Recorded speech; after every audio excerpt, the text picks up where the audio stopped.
À tous à Radha-Kripa-Rouen, pour les habitués. On dit ça à chaque fois, mais c'est vrai qu'on est tous des habitués de la place. Donc aujourd'hui, je vais vous partager un verset de la Bhagavad Gita, chapitre 16. C'est rare qu'on partage un verset du chapitre 16. Aujourd'hui, nous allons parler de la dureté intérieure. J'ai trouvé un verset 4 du chapitre 16. Om Namo Bhagavate Vasudevaya.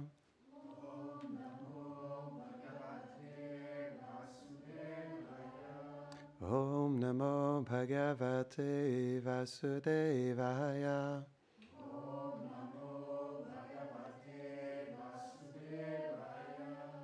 Om Namo Bhagavate Vasudevaya.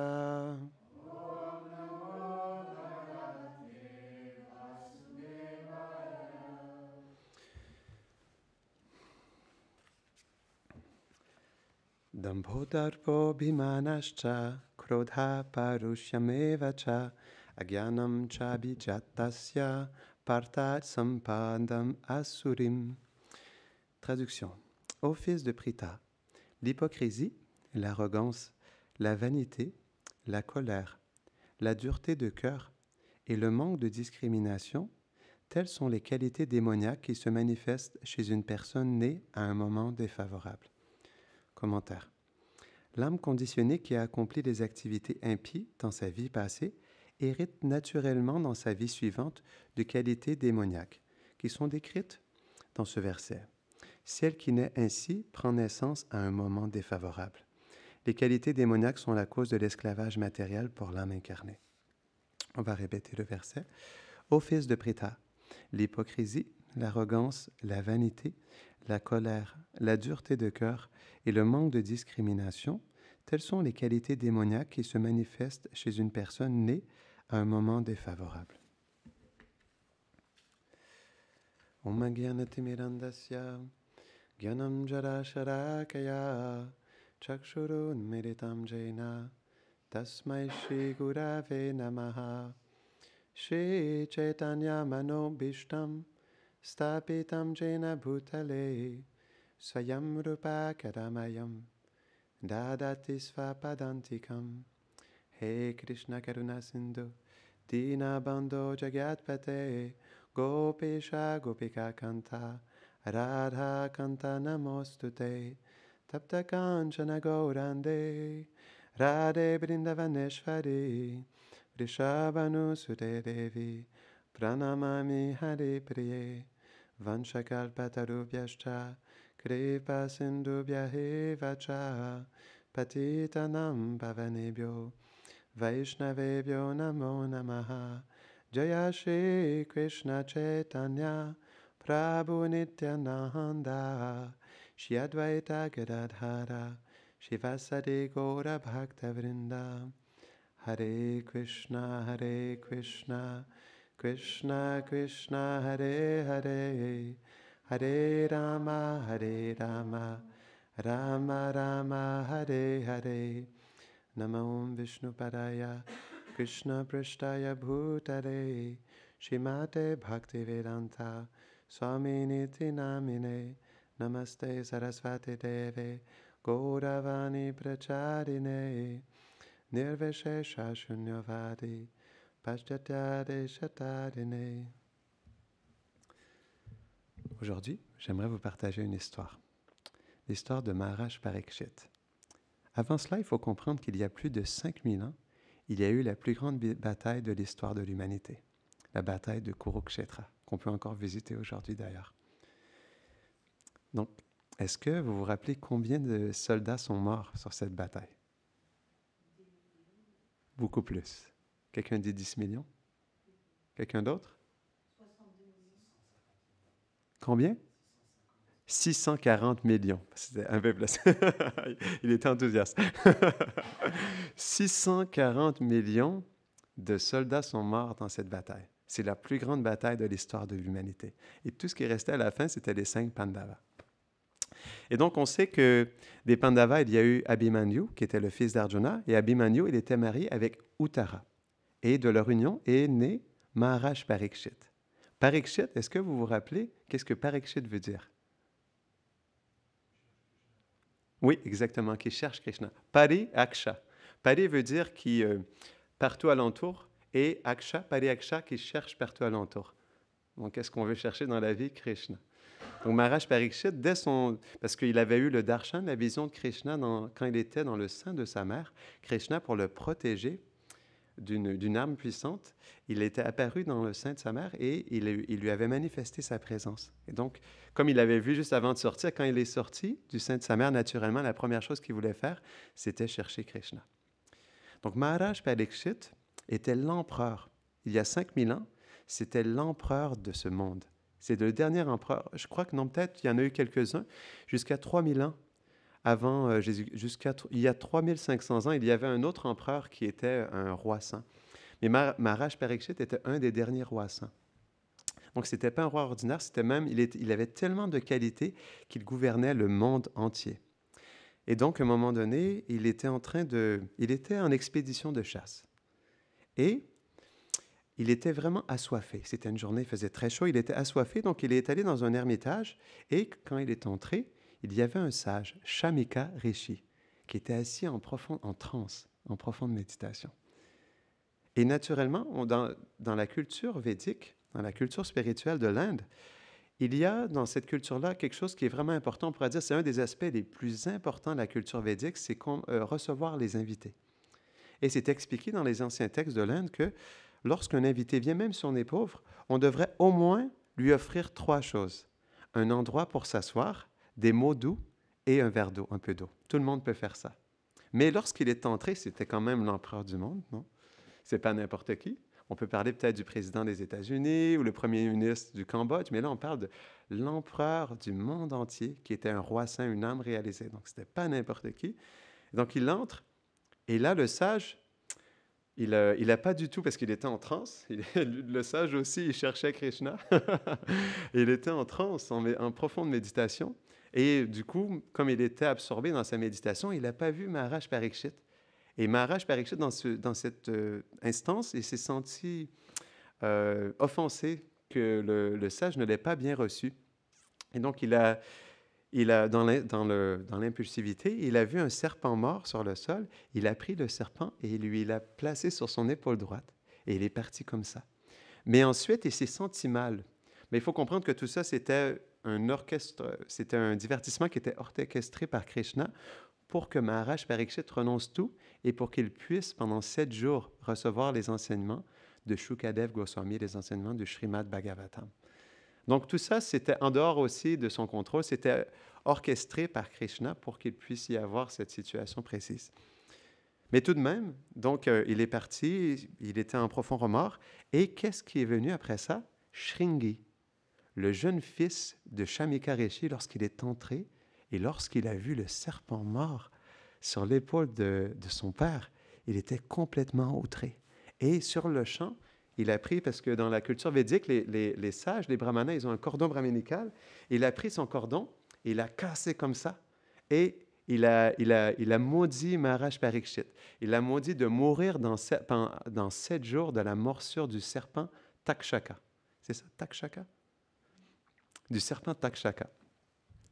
Mais il faut comprendre que, est-ce que ça valait vraiment est-ce que c'était proportionné à l'offense de Maharaj Parikshit? Bien sûr, il avait commis une erreur. On fait tous des erreurs.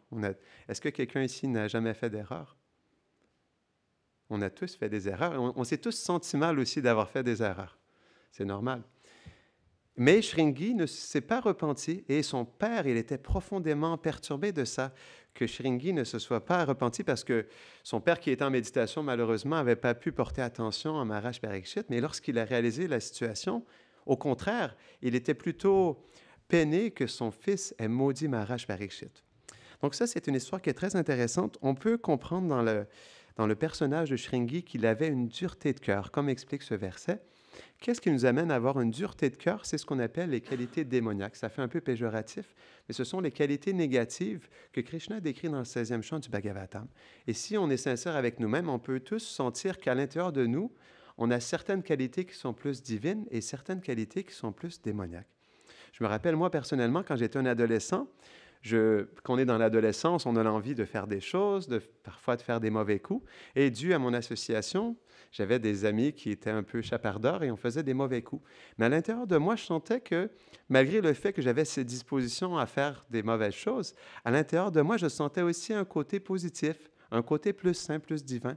Et je trouvais ça bizarre parce que je méditais, je réalisais là-dessus que, en réalité, on a à l'intérieur de nous ces deux côtés. Et je sentais à l'intérieur de moi que j'avais ces deux côtés, ce côté positif et ce côté négatif. Mais ce que je réalisais de ça, c'est que si je suis placé dans une bonne association, dans un bon style de vie, plus dans la vertu, alors là, je pourrais complètement changer.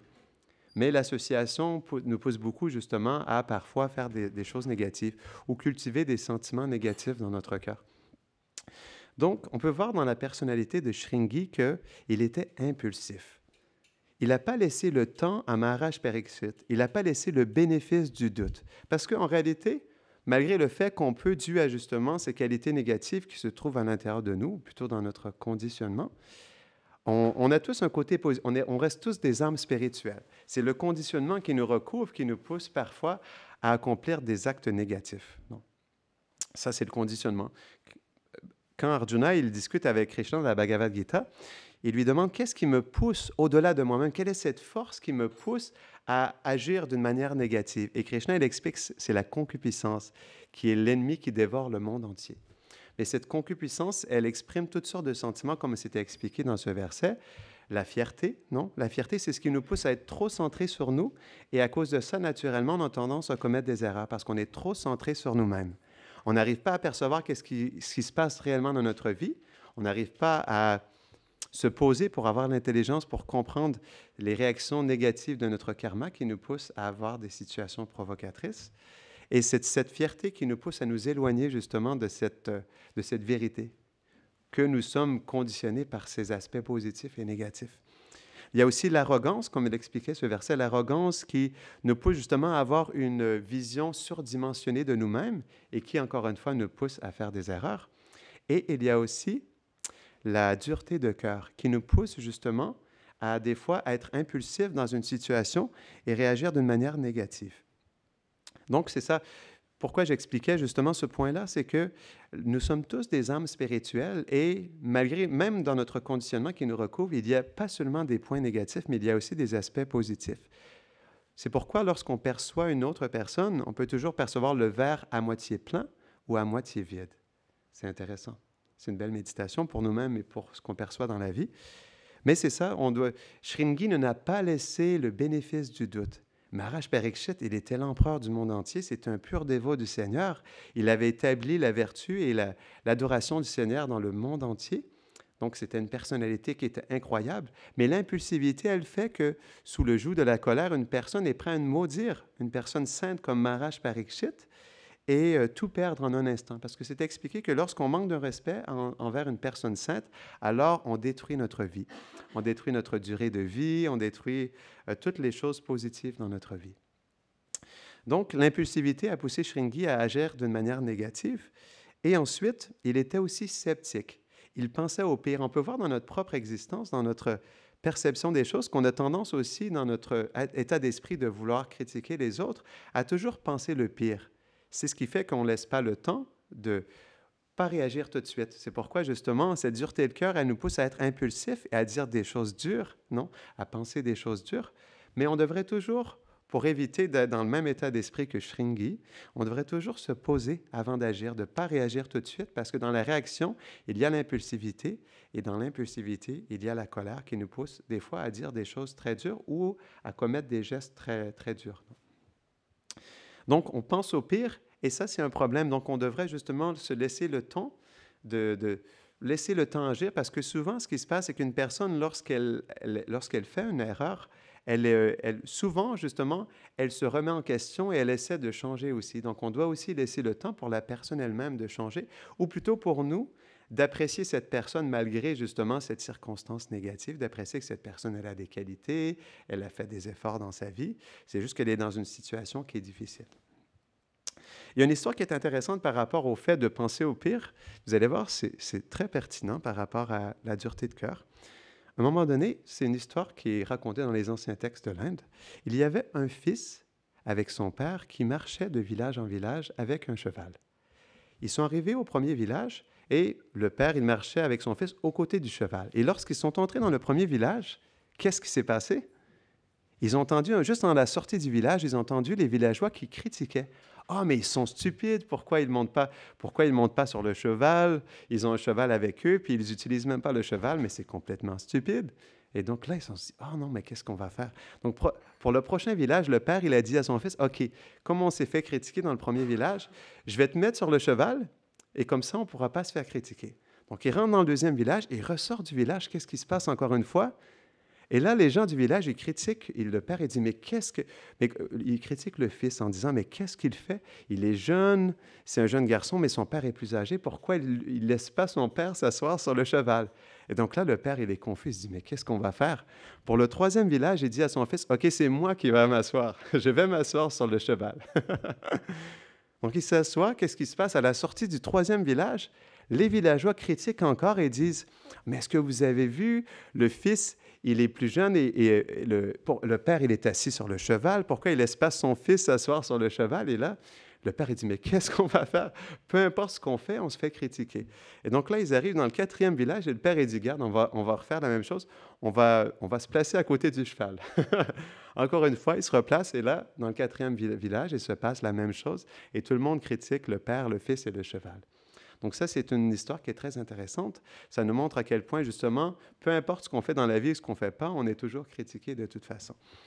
Donc c'est pourquoi notre tendance à penser au pire, on devrait faire attention parce que c'est ce qui nous amène cette dureté de cœur et on devrait toujours laisser le bénéfice du doute et laisser l'espace à la personne pour se corriger parce qu'on reste des âmes spirituelles.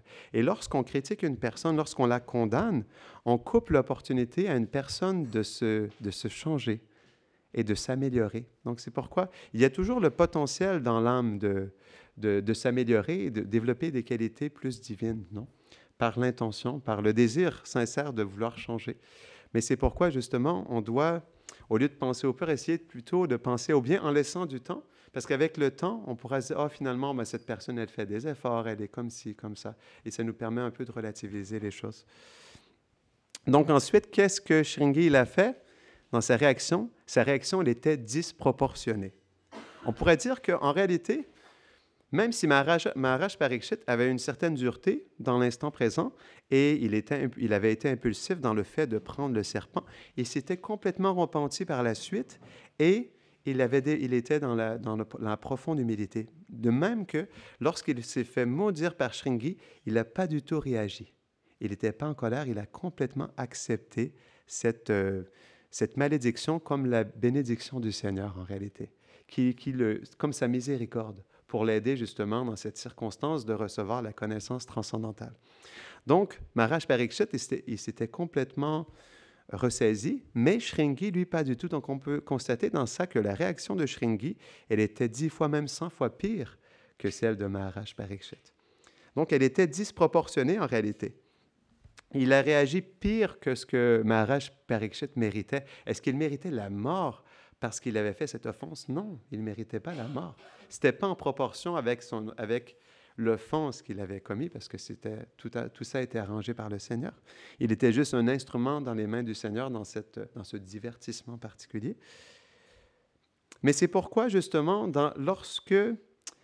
si quelqu'un nous fait du mal, on doit réagir d'une manière à ce qu'il s'améliore, à ce que nous aussi et à ce que les autres aussi s'améliorent. Donc, c'est pourquoi dans notre réaction, on devrait toujours réagir pour le bénéfice de tous. C'est pourquoi, parfois, au lieu de réagir sur le champ, on devrait plutôt laisser un temps lorsque l'ego diminue. Après ça, on peut s'exprimer avec l'intelligence et, OK, comment je peux réagir d'une manière à ce que ça soit constructif? On peut voir aussi dans la personnalité de Shringi qu'en réalité, il était contre-productif parce que sa réaction, elle a été plus destructrice que justement l'offense que son père il a reçue. Et en réalité, on pourrait dire, il a augmenté comment je pourrais expliquer ça?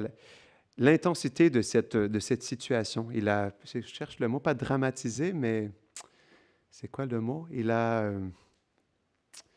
En tout cas, je ne trouve pas le mot, mais il a intensifié négativement cette situation par justement ce fait de le critiquer. Donc, c'est pourquoi dans notre propre vie de tous les jours, on pourrait se poser la question, avec qui moi-même j'ai été dur? Est-ce que j'ai parfois été dur? Comment cette dureté est apparue en moi? Et pourquoi cette dureté s'est manifestée? Et est-ce que cette dureté, elle était constructrice? Est-ce qu'elle était vraiment bénéfique pour moi et pour les autres? Donc, cette histoire de Shringi, elle est très importante pour nous parce qu'on peut percevoir dans notre propre cœur que nous avons aussi, nous aussi, une dureté de cœur comme Shringi. Et que nous avons besoin justement de développer plus de tolérance parce que c'est cette dureté de cœur qui nous pousse à nous éloigner de notre vérité. Et ça, c'est important. Gurudev, mon maître spirituel, il avait dit à un moment donné quelque chose de très intéressant que je n'oublierai jamais.